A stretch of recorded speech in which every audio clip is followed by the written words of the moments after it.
உங்க கரண்ட் போர்ட்ஃபோலியோவா மாத்த ஒரு ஐபிஓ வந்திருக்கு. Quality power electrical equipments IPO தான் அது. இந்த ஐபிஓ February 18th வரைக்கும் ஓபன்ல இருக்கும். FY24ல அவங்களோட 80% ரெவென்யூ இன்டர்நேஷனல் மார்க்கெட்ஸ்ல இருந்து தான் வந்தது.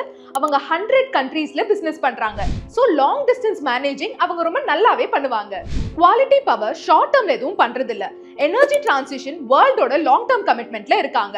ரெனியூவபிள் எனர்ஜி அண்ட் கிரிட் ஸ்டெபிலிட்டிக்கு கிரிட்டிக்கலான எக்யூப்மெண்ட் இந்த கம்பெனி செய்யறாங்க. FY22 to FY24ல CAGR 28%ல grow ஆயிருக்கு. நெட் ப்ராஃபிட்டும் 42 crores to 55 crores-க்கு இன்க்ரீஸ் ஆயிருக்கு. ஆனா இதுல கொஞ்சம் ரிஸ்க்கும் இருக்கு. குவாலிட்டி பவரோட ரெவென்யூல ஓவர் 52% அவங்களோட டாப் 10 கஸ்டமர்ஸ் கிட்ட இருந்து தான் வருது. இதுதான் அந்த ரிஸ்க். ஆல்சோ இந்த கம்பெனி இன்டர்நேஷனல் ஆபரேஷன்ஸை ஹெவியா டிபெண்ட் ஆகி இருக்கிறதுனால foreign exchange risk, regulatory changes and Jio political issues affect பண்ணும். சோ இந்த ஃபேக்டர்ஸை டீல் பண்ண வேண்டிய இருக்கும். சோ நீங்க குவாலிட்டி பவர் எலக்ட்ரிக்கல் எக்யூப்மெண்ட் ஐபிஓக்கு இன்ட்ரெஸ்டடா?